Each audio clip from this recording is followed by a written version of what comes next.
ধন্যবাদ জানাই আমার শরীয়ত সরকার বাবাজিকে তার বলা কর জন্য। এখন তো মঞ্চেই নাই, তো একটা পক্ষ বিপক্ষ আছে। কথা বলতে গেলে একটা পক্ষ বিপক্ষ যদি পাশাপাশি না থাকে তাহলে আর ওই ভিতরের ওই জোশটা থাকে না। তারপরেও চলে গেছেন বাবাজি, তার প্রোগ্রাম আছে, চলে গেছে।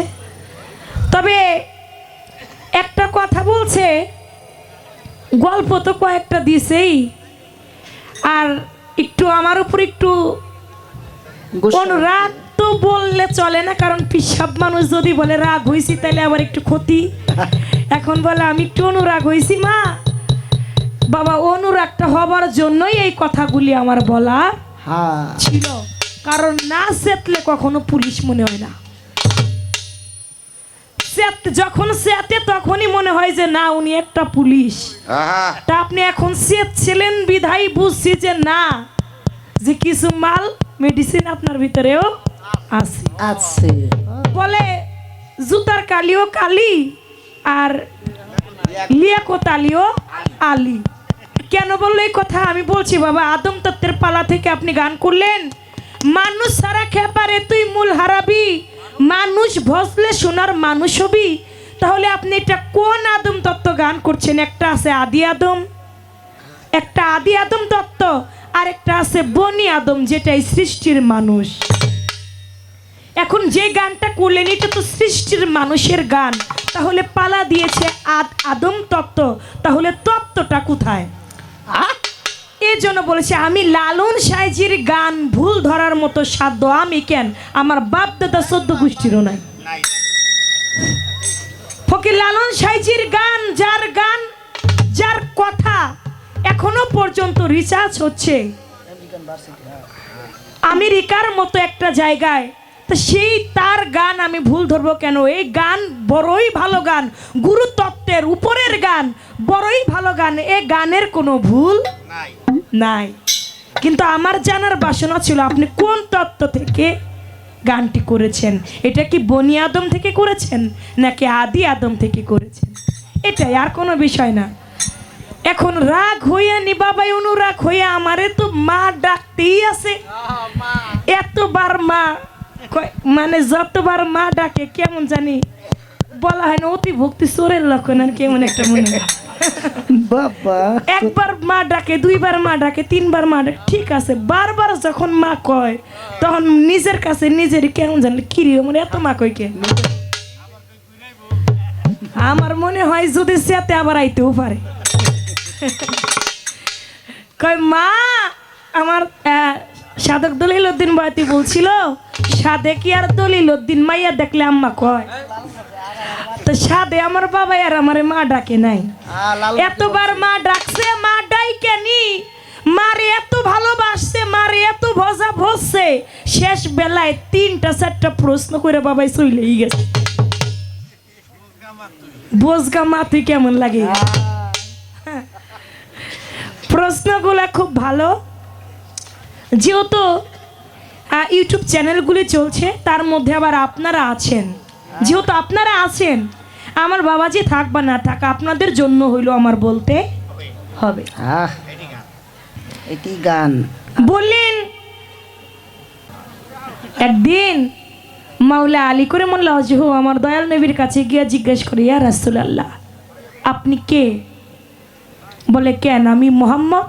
বলে তা তো আমি জানি। বলে আপনি কে? বলে আমি মা ফাতিমার বাবা। বলে আমি তা তো জানি। বলে আপনি কে? বলে আমি হাসান এবং হুসাইনের নানা। বলে তা তো আমি জানি। আপনি কে? বলে কেন, আমি হযরত আলীর শ্বশুর। বলে আমি এটাও জানি। আপনি কে? বলে আলী মান রানি ফাকাত রাইল হক, যে আমাকে দেখে তার আর ওই হককে দেখার বাকি থাকে। তাহলে কি মিম, কি মিমে মোহাম্মদ, ওই মোহাম্মদের পর্দা উঠাইছিল বইলাই তো আমার দয়াল নবী বলল মান রানি ফাকাত রাইল হক, আমাকে দেখলে আর ওই হককে দেখার বাকি থাকে। এজন্যই আগেই ভেঙে গিয়েছিলাম, যার কথা সে যদি কয় কার বা সাধ্য কে জানতে পায়। তাই তো আমার দিন দয়াময় মানুষ রূপে ঘুরে মদিনায় কে এলো এই সংসারে। আবু জাহেল কি হয় বাবা, বিষয়টা দেখবেন, একটা পক্ষ একটা বিপক্ষ, একটা পক্ষ বিপক্ষ ছাড়া কিন্তু কখনো যুদ্ধ হয় না না। আজকে আবু জাহেল আমার দয়াল নবীর বিপক্ষ ছিল বইলাই দয়াল নবীর প্রচার প্রসারণ এই মুহাম্মাদি যে প্রকাশটা, এটা প্রকাশটা সুবহানাল্লাহ। কয় এই তোরা কি শুনছিস নাকি মুহাম্মদ নাকি মেরাজে গেছে? বিরাট এক মস্করিয়া। তিনি নাকি বাইতুল মুকাদ্দাসে গেছে, মুকাদ্দাসে গিয়া নাকি মিরাজে গেছে, এক রাত্রে নাকি তার 27 বছর কেটে গেছে। আচ্ছা, আমার দয়াল নবী যে মিরাজ করছিল এটা আল্লাহ এবং দয়াল নবী ছাড়া তো আর কেউ জানে না। আমার দয়াল নবী মিরাজ করে আইসা সাহাবে একরামকে ডাকলেন, একরামকে ডাক দিয়া বললেন আমি মিরাজ করে এসেছি। আবু বকর সিদ্দিক গেলেন, ইয়া রাসূলুল্লাহ আপনি আল্লাহকে কার মতো দেখলেন? বলে তোমার মতো। হযরত আলী জিজ্ঞেস করলো কার মতো? বলে তোমার মতো। যে জিজ্ঞেস করে বলে তোমার মতো। তাহলে এখানে যে জিজ্ঞেস করে তাকেই আমার দয়াল নবী বলে আমি তোমার মতো করে দেখেছি। এখন আবু জাহেল, এই আবু জাহেল তিনি কি করলো? এই কয়জন ব্যতীত আর মিরাজের কথা কেউ জেনেছিল না, কিন্তু আবু জাহেল তিনি কি করলো? ওই মক্কা মদিনায় যত মানুষ ছিল সবাইকে সংবাদ করলো যে তোমরা শুনে যাও মুহাম্মদ নাকি মিরাজে গেছে। ও কেমন করে মিরাজে গেছে, ও কোন দিক থেকে মিরাজে গেছে, আজকে আমরা একটু সবাই যাচাই করব ও সত্যি বলে না মিথ্যা বলে। ওর বিচার হবে। ও যদি মিথ্যা বলে তাহলে সবার মাঝে ওর বিচার হবে। তখন আমার দয়াল নবীকে প্রশ্ন করা হলো, মুহাম্মদ তুমি যে মিরাজে গিয়েছিলে, মিরাজে তুমি কোথা থেকে গিয়েছিলে? বলে বাইতুল মুকাদ্দাস থেকে। বলে বলো তো বাইতুল মুকাদ্দাসের দরজা কয়টা, তার জানেলা কয়টা, তুমি কোন দিক থেকে মিরাজে গিয়েছো? আমার দয়াল নবীর সামনে আমার আল্লাহ পাক পুরা বাইতুল মুকাদ্দাসটাই তুলে ধরলেন। আমার দয়াল নবী দেখে দেখে বলতে লাগলেন যে বাইতুল মুকাদ্দাসের দরজা এই কয়টি, এই কয়টি, এইভাবে যখন বলতে লাগলো সারা মক্কা মদিনা জুড়ে সংবাদ হয়ে গেল মুহাম্মদ মুস্তাফা হুজুর পাক সাল্লাল্লাহু আলাইহি সাল্লাম তিনি মিরাজ করেছেন আমার আল্লাহর সঙ্গে। তাহলে বিপক্ষ ছিল বইলাই তো প্রকাশটা পেয়েছে। তবে যদি মুহাম্মদ আল্লাহ হয়, এখানে একটা গান আছে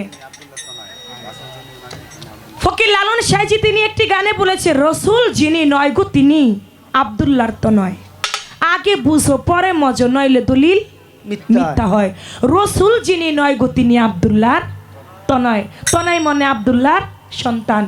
রসুল যিনি তিনি কখনো আব্দুল্লাহর সন্তান না। তাই বলেছে এখানে মুহাম্মদ আব্দুল্লাহর ছেলে, রজবীজে জন্ম নিলে মা ফাতেমাকে মা ডাকিলে প্রকাশ হইল মদিনায়।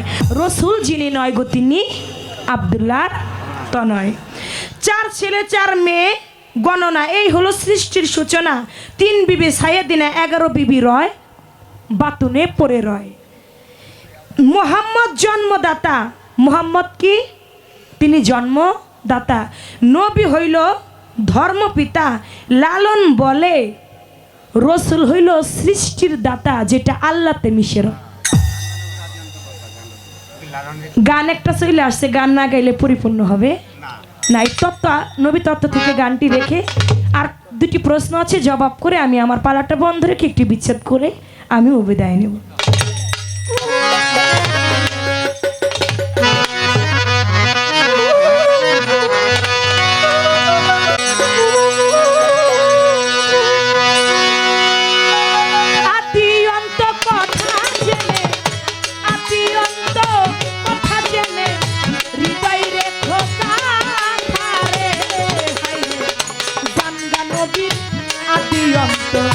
কথা রে পাগল মন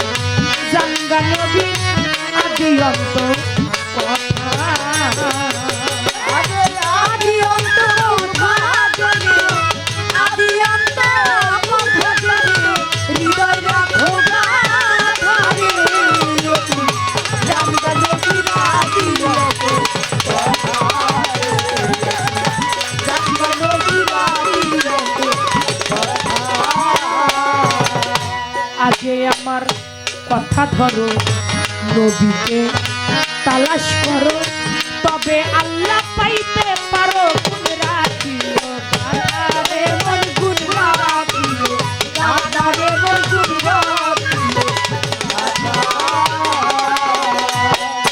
আমার আল্লাহ সে গোপনের গোপন, বলছি সবার হেতা, ওরে বলছে সবার হেতা। পাগল মন মনরে, আল্লাহ সে গোপনের গোপন, বলছি সবার হেতা, ওরে বলছে সবার হেতা। খুদাকে লুকাইয়া রেখে, খুদাকে লুকাইয়া রেখে, খুদাকে লুকাইয়া রেখে, নবী সৃষ্টিটা তারে, ওরে জানগা নবীর আদি অন্ত কথা, জানগা নবীর আদি অন্ত কথা। ওরে আদি অন্ত কথা দিলে, আদি অন্ত কথা দিলি, হৃদয় রাখো গাথারি, জানগা নবীর আদি অন্ত কথা, জানগা নবীর আদি অন্ত কথা। আল্লাহর নাই কোনো মূর্তি, মূর্তি আমার নবীর জ্যোতি, তার প্রতি করো ভক্তি, করো নাই অন্যথারে মরো নাই অন্যথারে করো নাই অন্যথা। আল্লাহর নাই কোনো মূর্তি, মূর্তি আমার নবীর জ্যোতি, তারপরে করো ভক্তি, করো নাই অন্যথারে মরো নাই লোতারে মন করো নায়ক লোতা। আল্লাহর যদি রূপ থাকিত, মানুষ পাইতো দেখা, ওরে মানুষ পাইতো দেখা। পাগল মন মনরে, আল্লাহর যদি রূপ থাকিত, জিবে পাইতো দেখা, ওরে জিবে পাইতো দেখা। নবীজির পায়ের তলে, নূর নবীজির পায়ের তলে, নূর নবীজির পায়ের তলে, আল্লাহর আরশের মাথারে, জানগা নবীর আদি অন্ত কথা রে। পাগল মন জানগা নবীর আদি অন্ত কথা। আদি অন্ত কথা দিলে, আদি অন্ত কথা জেনে, হৃদয় রাখো গাথারি, জানগা নবীর আদি অন্ত কথা রে, জানগা নবীর আদি অন্ত কথা। নবীর নাম জগৎ জোড়া, কেউ নাই আমার নবী ছাড়া, নবী আমার জগৎ তারা। আইন কুরআনের কথা রে মন, আইন কুরআনের কথা রে মন, আইন কুরআনের কথা। জানগা নবীর আদি অন্ত কথা, আদি অন্ত কথা জেনে হৃদয় রেখো গাথা। আল্লাহর নাই কোনো মূর্তি, মূর্তি আমার নবীর জ্যোতি, তারপরে করো ভক্তি, করো না অন্যথা। আল্লাহর যদি রূপ থাকতো, জিবে পাইতো দেখা, নূর নবীজির পায়ের নিচে আল্লাহর আরশেরই মাথা। জানগা নবীর আদি অন্ত কথা। তার একটা কথা আমার কাছে রয়ে গেছে, নবীর বাবার নাম, মায়ের নাম কি, এটা আমার ওই রসুল যিনি নয় গো তিনি আব্দুল্লাহ তনা, এটার মধ্যেই জবাব হয়ে গেছে, এক গানের মধ্যেই তার মীমাংসা হয়ে গেছে। শুধু একটা কথা এখন বাকি আছে, কোনটা? আমার দয়াল নবী আমাদের মতো স্বাভাবিকভাবে দুনিয়াতে আসেন, তিনি যে মা মেনার গর্ভে এসেছেন, তিনি যেমন বাবা মায়ের মিলনের মধ্যে আমরা সন্তান সন্ততি পৃথিবীতে আসি, কিন্তু আমার দয়াল নবীর নূর মোবারক যখন পিতা আব্দুল্লাহর ললাটের মধ্যে চমকাচ্ছিল, মা আমেনা চুম্বন করলো। মা আমেনার চুম্বন করার সঙ্গে সঙ্গেই, মা আমেনা চুম্বন করার সঙ্গে সঙ্গেই আমার দয়াল নবীকে গর্ভে ধারণ করলো। তা সেই যে দেহটার মধ্যে ধারণ করলো ওই দেহটার নাম কি বাবা? ওই দেহটার কর্ম কি বলছে না? একটা আছে তোমার এই দেহটার মধ্যে, যিনি একটা নারীর দেহের মধ্যে একটা দেহ থাকে যেটাকে বলা হয় তোমার স্বর্ণ মহল। এই মুকাম, এই স্বর্ণ মহলের মধ্যেও মুকাম মুতমাইনা নামক একটা মুকাম আছে। এই মুতমাইনা মুকামের মধ্যে স্বর্ণ মহল একটা স্থান আছে যেটা নাভি মূলে। এই নাভি মূলে আমার দয়াল নবী ছিলেন। আমার দয়াল নবী কিন্তু জুনি দ্বারা আসেন নাই। একটা ময়ূরে আদ্য শক্তি মোহমায়ার রূপ ধারণ করলেন, ঠোকর দিলেন, ঠোকরে রক্ত পড়লেন। এখানে বাবা এত ভাঙার কোনো দরকার হয় না, কারণ এখানে পিসাবের অভাব নাই, আল্লাহর ওলিগণের অভাব নাই। যাদের বেশি একটু বুঝতে হয় তারা জানো যার যার কামেল মুর্শিদের কাছ থেকে আর একটু বেশি করে বুঝে। সেই ময়ূর এসে ঠোক দিল, ঠোকর দেওয়ার সঙ্গে সঙ্গে নাভি মূল থেকে রক্ত চলল। ওই রক্তটা কিন্তু দেখা গেল না। সেখান থেকেই আমার দয়াল নবী এই পৃথিবীতে আসলো। তবে সেই দেহের কর্মটা কি? এই কর্মটা আল্লাহর ওলিগণ করে। যে কর্মটা হুজদর দম, নিগাবার কদম, খেলাফারান জমান, মুরাকাবা, মুশাহেদা, মুআমেলাত, ইশকে কামত, ফানাফিল্লা বাকাবিল্লা, ফানাফির রাসূল, এই 12টা কর্ম করে। এই 12টা কর্ম করে এই দেহটাকে যারা পাকা কইরা একবার ফানাফিল্লা বাকাবিল্লায় পৌঁছে যায় তারাই কেবল রসুল দেখতে পায়। এ ব্যতীত কেউ দেখতে পায় না। আশা করি এই পর্যন্তই তার কথা ছিল, আমি বলা কথা শেষ।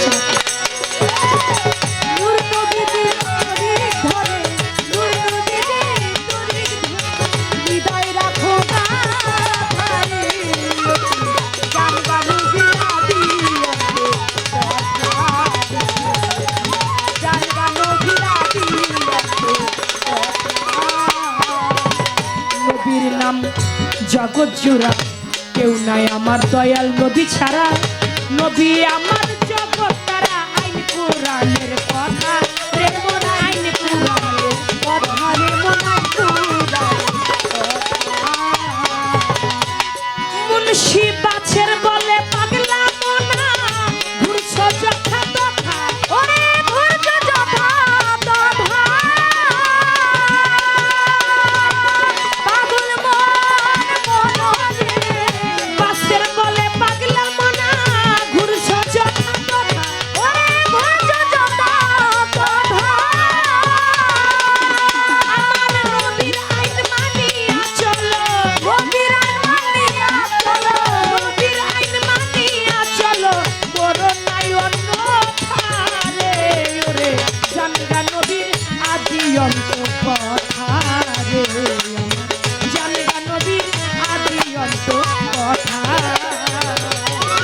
আদি অন্ত কথা জেনে, আদি অন্ত কথা জেনে, হৃদয় রাখো গাথারে, জানগা নবীর আদি অন্ত কথা রে, জানগা নবীর আদি অন্ত কথা।